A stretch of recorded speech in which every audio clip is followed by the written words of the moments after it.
الحمد لله رب العالمين وبه نستعين وأشهد أن لا إله إلا الله وحده لا شريك له وأشهد أن محمدا عبده ورسوله صلى الله عليه وعلى آله وصحبه وسلم تسليما كثيرا. أما بعد، أعوذ بالله من الشيطان الرجيم. ويوم يحشرهم كأن لم يلبثوا إلا ساعة من النهار يتعارفون بينهم قد خسر الذين كذبوا بلقاء الله وما كانوا مهتدين. وإما نرينك بعض الذي نعدهم أو نتوفينك فإلينا مرجعهم ثم الله شهيد على ما يفعلون. ابھی ہم نے آپ کے سامنے قرآن مجید کی سورہ یونس کی آیت نمبر 45 اور آیت نمبر 46 کی تلاوت کی ہے، جس میں اللہ تعالی فرما رہا ہے کہ اس دن کی یاد دلائیے، اس دن کی یاد کیجئے، اس دن کو یاد کیجئے اور اس دن کی یاد سب کو دلائیے. کون سا دن؟ وَيَوْمَ يَحْشُرُهُمْ، جس دن اللہ تعالی لوگوں کو اکٹھا کرے گا، جس دن اللہ تعالی لوگوں کو جمع کرے گا، جس دن لوگوں کا حشر ہوگا. يَحْشُرُهُمْ، اللہ تعالی ان کو اکٹھا فرمائے گا، جمع فرمائے گا. کیا ہوگی اس دن صورتحال؟ اللہ تعالی نے فرمایا كَأَن لَّمْ يَلْبَثُوا إِلَّا سَاعَةً مِّنَ النَّهَارِ. لوگوں کو احساس یہ ہوگا کہ جیسے وہ دن کی صرف ایک گھڑی دنیا میں رہے ہیں، ایک ساعت خالی دنیا میں رہے، ایک گھنٹہ رہے ہیں دنیا میں. جس دن مرنے کے بعد سارے لوگ میدان محشر میں اکٹھا ہوں گے، اللہ تعالیٰ کے سامنے اکٹھا ہوں گے، ایسا لگے گا کہ دنیا میں تو صرف ایک گھڑی تھے، ایک گھنٹہ تھے، بس دن کا ایک گھنٹہ. دنیا کتنی مختصر ہے. دنیا میں جو وقت ملا ہے وہ کتنا کم ہے. اس کا اندازہ ہر کوئی اپنی ہی زندگی سے لگائے کہ ابھی جب ہم مڑ کے پیچھے دیکھتے ہیں، جو ہماری زندگی گزری ہے، آپ جس عمر میں ہیں اس سے پہلے کی زندگی کے بارے میں سوچیں، کیسا لگتا ہے، کس طرح یہ وقت تیزی سے گزر گیا، کتنا وقت تھا. اور خاص طور پر جب حالت یہ ہو کہ آدمی نے اس وقت سے فائدہ نہ اٹھایا ہو، تو اللہ تعالیٰ نے یہاں فرمایا کہ اس دن یہ احساس ہوگا جیسے دن کی ایک گھڑی ہی دنیا میں تھے.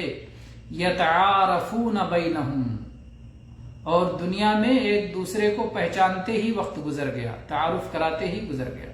ایک معنی تو یہ کہ دنیا میں جیسے آدمی ملاقات کرتا ہے اور معمولی تعارف ہوتی ہے اور اس تعارف کے بعد ایک دوسرے سے بچھڑ جاتے ہیں، تو یہ صورتحال ہے کہ دنیا میں گئے تھے اور تعارف ہوا اور بچھڑ گئے اور دنیا ختم ہو گئی. یہ معمولی وقت جو ملاقات کا ہوتا ہے وہی ہوئی.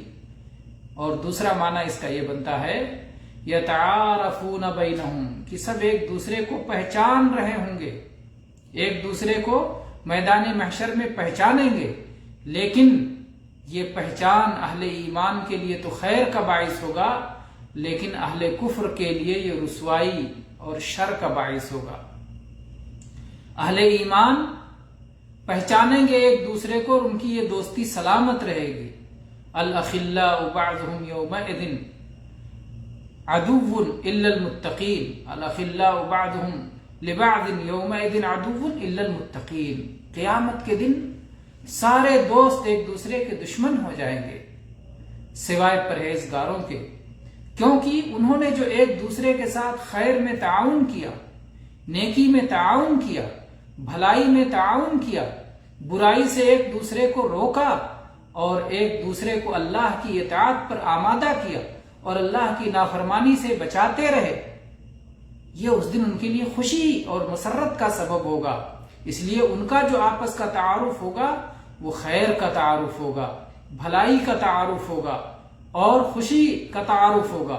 لیکن اس کے برعکس جن لوگوں نے